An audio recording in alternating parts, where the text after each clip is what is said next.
नमस्कार, एक्वाकल्चर गुरु में एक बार फिर आप सभी लोगों का हार्दिक स्वागत है। RAS tank fish production management में आज का टॉपिक है डिजीज़ पार्ट 1। ये वीडियो लाने में काफ़ी देर हो गई। एक्चुअली हमारी तबीयत थोड़ी ख़राब हो गई थी और जो पल्स 72-80 के आसपास होनी चाहिए वो 193-194 चलने लगी थी, तो इसे सुप्रा वेंट्रिकुलर टैकीकार्डिया बोलते हैं। इसकी वजह से वीडियो लाने में थोड़ी सी देर हुई, लेकिन अभी तबीयत ठीक है, इसलिए फटाफट रिकॉर्डिंग करके और जल्दी से वीडियो आप लोगों के लिए लेकर आ रहे हैं। आरएएस में बहुत ही स्वस्थ और बिल्कुल बीमारी रहित मछलियों को उगाना बहुत आसान तो नहीं होता, लेकिन एक चैलेंजिंग काम है और इसको बड़ी अच्छी तरह से अंजाम दिया जा सकता है। थोड़ी जानकारी होनी चाहिए। तो शुरुआत करते हैं। Here we go to our first slide, disease part 1। एक आरएएस को किसी भी मछली रोग जनकों से पूरी तरह से अलग रखकर बिना किसी बीमारी के अच्छी तरह से चलाया जा सकता है, लेकिन एक बीमारी अगर आरएएस में प्रवेश कर गई तो वो पूरे उत्पादन को बहुत कम ही समय में बर्बाद कर सकती है। आरएएस में बहुत से टैंक लगे होते हैं, तो बीमारी आनी नहीं चाहिए। बीमारी बहुत 15-20 तरह की बीमारियां हैं जो बड़ी कॉमन है। ऐसे तो बहुत सी बीमारियां हैं, इनके बारे में हमने अलग से वीडियो डाल रखा है। हर बीमारी के बारे में हमारा वीडियो है, जिसको आप इसी चैनल में देख सकते हैं। 3 बातों का बहुत ख़ास तौर से ध्यान रखना चाहिए। सबसे महत्वपूर्ण यह सुनिश्चित करना होता है कि स्टॉक किए गए अंडे या मछली पूरी तरह से रोगमुक्त हों और एक प्रमाणित प्रजाति के हों। जंगली बिल्कुल नहीं होने चाहिए। ये वीडियो देखिए, हम लोगों ने एक स्टैंडर्ड हैचरी से बच्चे मंगाए, थोड़े छोटे थे, बाद में अपने यहाँ नर्सरी सिस्टम में से रखा, इसे बड़ा किया। सुंदर, चमकदार, अच्छे, स्वस्थ बच्चे, इन्हीं का हम लोग इस्तेमाल करते हैं, चाहे बायोफ्लॉक हो, चाहे आरएएस हो, चाहे पॉन्ड कल्चर हो। दूसरा पॉइंट है कि पानी को कीटाणु रहित किया जाना चाहिए और उपयोग से पहले किसी भी प्रकार के रोग से मुक्त होना चाहिए, ये सुनिश्चित करिए, क्योंकि आमतौर पे जो पानी होता है वो कंटामिनेटेड वाटर होता है। उसे एक डिसइंफेक्शन प्रोसेस के तहत आपको डिसइंफेक्ट करना पड़ता है, तभी आप उसे आरएएस में इस्तेमाल करें। इसके लिए बोरवेल का पानी बहुत अच्छा माना जाता है, कुएं से निकाला गया पानी और अच्छा माना जाता है, मतलब दोनों बराबर ही हैं। आप इन पानियों में बीमारी के होने की संभावना बहुत कम रहती है, लेकिन ये सुनिश्चित कर लीजिए कि आसपास कोई इंडस्ट्री तो नहीं, फैक्ट्री तो नहीं, ताकि इसमें कोई ऐसा पदार्थ ना हो, हैवी मेटल ना हो, जो मछलियों के लिए बहुत हानिकारक हो, जैसे लेड है, मरकरी है। तो इसके बारे में आप अच्छी तरह से जांच करा लीजिए। और तीसरा ये है कि विजिटर्स तो बिल्कुल फार्म में नहीं आना चाहिए, क्योंकि बीमारी ले आएंगे, सब विध्वंस कर देंगे, आपका बड़ा भारी नुकसान हो जाएगा। और जो स्टाफ फार्म के अंदर आ रहे हैं उनका एक पूरा प्रोटोकॉल होता है, जो हम अगले वीडियो में आपको बताएंगे। उस प्रोटोकॉल के अंतर्गत ही जो बाहर से अंदर स्टाफ आए उसे गुजरना पड़ेगा, तभी फार्म को आप सुनिश्चित कर सकते हैं कि वो किसी भी प्रकार की बीमारी से हर समय दूर रहे। एक नई प्रणाली और एक मौजूदा प्रणाली जो अभी खाली की गई है और नए उत्पादन चक्र के लिए तैयार है, दोनों के लिए कीटाणु शोधन जैसे निवारक उपाय करने चाहिए। डिसइंफेक्शन के लिए आप इस्तेमाल कर सकते हैं ब्लीचिंग पाउडर, और यूवी स्टेरलाइजेशन का भी प्रयोग किया जा सकता है। इनसे आप पानी को कीटाणु रहित करिए, ये बहुत ज़रूरी है, तभी पानी आरएएस में लेकर के जाइए। कृपया पूरी तरह से और स्पष्ट रूप से यहाँ पर ये ध्यान दीजिए कि आरएएस के एक टैंक में अगर बीमारी आ गई तो वो निश्चित रूप से और बिना किसी संदेह के सिस्टम के सभी टैंकों में फैल जाएगी। आप किसी भी प्रकार के मुगालते में ना रहें कि एक टैंक में आई है तो दूसरे में नहीं जाएगी, 100% जाएगी। मछली के जीवन चक्र के विभिन्न चरणों में मछली को शारीरिक रूप से अलग रखकर भी बीमारियों से दूर रखने के लिए ब्रूड स्टॉक को अलग रखा जाए, हैचरी एकदम अलग हो, नर्सरी सिस्टम वो भी बिल्कुल अलग हो, और ग्रो आउट इकाई जो हो वो सब के सब अलग अलग होनी चाहिए और एक क्लोज सिस्टम होना चाहिए। अगर ऐसा हो सके तो बीमारी के आरएएस फार्म में आने की संभावना और उसके फैलने की संभावना ऑलमोस्ट निल हो जाएगी। ये एक अच्छा प्रबंधन अभ्यास हो सकता है कि एक ही बार में पूरे उत्पादन चक्र को पूरी तरह से खाली कर दिया जाए और कीटाणु शोधन के बाद अलग से इस उद्देश्य के लिए उगाई गई छोटी मछलियों के साथ उन्हें फिर से शुरू किया जाए। हालांकि यहाँ इतनी बड़ी मात्रा में मछलियों से निपटने के लिए और लॉजिस्टिक्स के मुद्दों के कारण ये प्लान असक्षम हो जाता है, क्योंकि जो सिस्टम है उसकी क्षमता का आप पूरा उपयोग नहीं कर पाते, इनएफिशिएंट हो जाता है। तो जो रिसोर्सेज हैं, जैसे सप्लाई ऑफ मनी हो गया, मटेरियल हो गया, स्टाफ हो गया, या बाकी जितने आपके एसेट्स हैं, उसमें वेस्टेज नहीं होनी चाहिए। उसको इफ़ेक्टिवली, इफ़िशिएंटली और इकोनॉमिकली यूज़ करेंगे तभी मैक्सिमम प्रॉफिट होगा।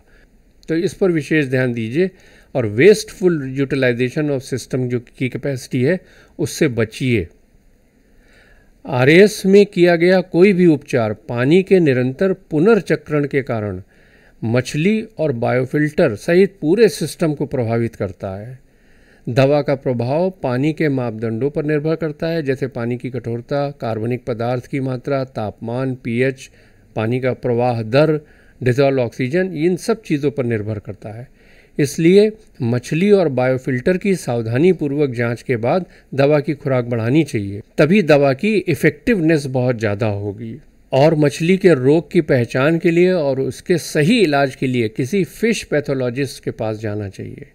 मछली रोग विज्ञानी से संपर्क किया जाना चाहिए और यूएसएफडीए के अनुसार या आपके लोकल जो वहाँ पर फिशरी डिपार्टमेंट है वो जो दवाओं को बताते हैं, जो अप्रूव्ड दवाएं हैं, उन्हीं से इलाज करना चाहिए। तो बाद में अफसोस करने से बेहतर है कि सुरक्षित रहा जाए। Better safe than sorry. Ectoparasite या फंगल संक्रमण का उपचार पानी में रसायनों से किया जा सकता है। एक्टोपैरासाइट्स बाहर लगते हैं, ये आप लोग पहचानते होंगे, आर्गुलस है, बहुत ही ख़राब बीमारी होती है। तो इन सब से निपटने के लिए sodium chloride, formalin, hydrogen peroxide, इन सब का इस्तेमाल किया जा सकता है। ये अप्रूव्ड है और बहुत ज़्यादा सेफ़ है और इस्तेमाल करने में भी आसान है। प्रजिक्वेंटल, फ्लूबेंडाजोल, इन सब का भी इस्तेमाल फंगस को हटाने के लिए किया जा सकता है, ये भी अप्रूव्ड है। और परजीवी के अंडों को हटाने के लिए 45 से 75 माइक्रोन का स्क्रीन का उपयोग बहुत अच्छा होता है। मैकेनिकल फिल्ट्रेशन का जो सिस्टम आपके यहाँ लगा है उसमें 45 माइक्रोन का अगर स्क्रीन लगेगा, जैसा कि हमारे यहाँ लगा हुआ है, तो ये बहुत से परजीवियों के अंडों को रोक लेगा और ये बीमारी फैलने से बचेगी। बड़ी संख्या में मछलियों के उपचार के लिए टैंक में डुबकी उपचार सबसे अच्छा तरीका है, यानी कि डिप ट्रीटमेंट। पहले से ही रिक्विजिट कंसंट्रेशन का सॉल्यूशन बना के रखिए और उसमें मछलियों को डिप करके ट्रीटमेंट दीजिए। ये जैसे इस तरह से मछलियों को भी ट्रीटमेंट दिया जा सकता है। शॉर्ट ट्रीटमेंट अगर देना है तो आप इस तरह से नेट में रख करके उन्हें उसी सॉल्यूशन में डिप करके और जितने भी सेकेंड या मिनट के लिए है बाद में निकाल करके उन्हें आप दूसरी जगह डाल सकते हैं। ये एक और आप वीडियो देखिए, इसमें भी थोड़ी बड़ी मछलियों का डिप ट्रीटमेंट दिया जा रहा है। ये प्रिवेंटिव ड्रिप ट्रीटमेंट है, इसमें मछलियों को बीमारी कोई नहीं लगी हुई है। धीरे धीरे सांद्रता बढ़ाने और मछली द्वारा रसायन की अपेक्षाकृत उच्च सांद्रता के अनुकूलन की अनुमति देकर परजीवी को मारने के लिए पर्याप्त रूप से एक प्रभावी सांद्रता हर टैंक में आप बना सकते हैं और बाद में इसे डाइल्यूट करके कम किया जा सकता है, ताकि पानी जब पुनर्चक्रण के दौरान आगे जाए तो रसायन का जो प्रभाव है उससे बायोफिल्टर सिस्टम में जो नाइट्रीफाइंग बैक्टीरिया है उस पर कम से कम असर पड़े। नाइट्रीफाइंग बैक्टीरिया का मतलब इधर आप जिसमें फ्लैजिला देख रहे हैं ये नाइट्रोबैक्टर है और इधर जो रॉड शेप्ड है ये नाइट्रोसोमोनास है। यही दोनों मुख्य नाइट्रीफाइंग बैक्टीरिया होते हैं जो अमोनिया को नाइट्राइट और नाइट्राइट को नाइट्रेट में परिवर्तित करते हैं। तो अगर इन पर हानिकारक असर हो जाएगा तो बायोफिल्टर की एफिशिएंसी चली जाएगी और अमोनिया बढ़ने लगेगा। किसी किसी आरएएस में बाईपास सिस्टम भी होता है जिसमें ट्रीटमेंट के दौरान बायोफिल्टर को बाईपास किया जा सकता है। हमारे यहाँ है ये सिस्टम। नेक्स्ट वीडियो में हम उसकी आपको झलक दिखा देंगे। 20 मिनट के लिए आयोडीन सॉल्यूशन का या नमक के 6 से 7 पीपीटी सॉल्यूशन द्वारा अंडे को भी कीटाणु रहित किया जा सकता है। इसमें भी डिप ट्रीटमेंट का ही उपयोग किया जाना चाहिए। जो ऊपर वाला निशान है यानी परसेंट के आगे एक और ज़ीरो लगा हुआ है उसको पीपीटी बोलते हैं, पार्ट पर 1000, और परसेंट के बारे में तो आप लोगों को पता ही है। हैचरी में क्योंकि फ्राई और अंडों द्वारा कम अमोनिया का उत्सर्जन होता है, इसलिए बायोफिल्टर की दक्षता बहुत कम महत्वपूर्ण होती है। और हैचरी में पानी की कुल मात्रा भी कम रहती है, जिसे पूरी तरह से बार बार बदला जा सकता है। तो ये दो स्थितियां जो हैं, ये मुख्य रूप से मछली को जीवित रहने पर ध्यान केंद्रित करने के लिए अनुमति देती हैं। आप ध्यान दे सकते हैं कि बायोफिल्टर पे बहुत ज़्यादा ध्यान नहीं देना है, पानी कुछ गड़बड़ हो रहा है तो चलो बदल देंगे पूरा। तो इस वजह से आप सारा ध्यान मछली के सर्वाइवल पे दे सकते हैं। बड़े आरएएस में उपचार अधिक व्यवहारिक ऑपरेशन है।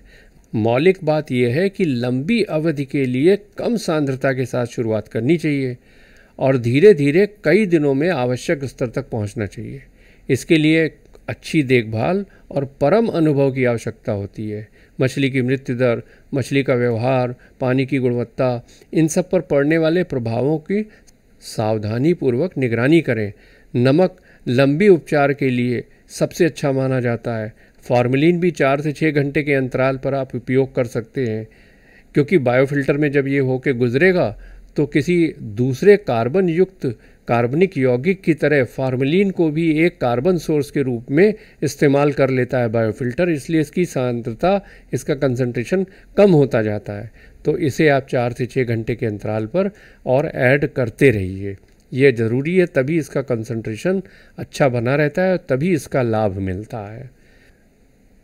आरएएस में जब आप ट्रीटमेंट करते हैं तो उसमें जो भी रसायन आप इस्तेमाल करेंगे उसका एग्जैक्ट कंसंट्रेशन जो भी होगा वो मछलियों की प्रजातियाँ, मछलियों का आकार, पानी का तापमान, पानी की कठोरता, पानी में घुलित और सॉलिड कार्बनिक पदार्थों की मात्रा, पानी एक्सचेंज का दर, पानी के सर्कुलेशन का रेट, पानी में घुलित ऑक्सीजन, मछलियों का एडाप्टेशन उसमें कैसे हो रहा है, अनुकूलन जिसे कहते हैं, इन सब बातों पर निर्भर करता है। इसलिए कोई हार्ड एंड फास्ट रूल नहीं है कि किसी भी आरएएस में आपको बता दिया जाए कि किसी भी केमिकल का ये सांद्रता है, ये डाल दीजिए और मछली का इलाज हो जाएगा। ये बहुत अनुभव के साथ आता है। बहुत ही इम्पॉर्टेंट है इन बातों को समझना, तभी आप आरएएस को बहुत ही सफलतापूर्वक और आसानी से चला पाएंगे। तो ये सब कुछ बातें थी जो हमने आज आपसे चर्चा की, और ये भी सीरीज़ जारी है। डिजीज़ पार्ट 2 में हम लोग जल्दी ही मिलते हैं नेक्स्ट वीडियो के साथ। तो इस वीडियो से अगर आपने कुछ हासिल किया है तो कृपया इसे लाइक करें, शेयर करें, सब्सक्राइब करें। आपका बहुत बहुत धन्यवाद। तो जल्दी ही मिलते हैं अपने नए वीडियो में। तब तक के लिए अल्लाह हाफिज़। जय हिंद, जय भारत, वंदे मातरम।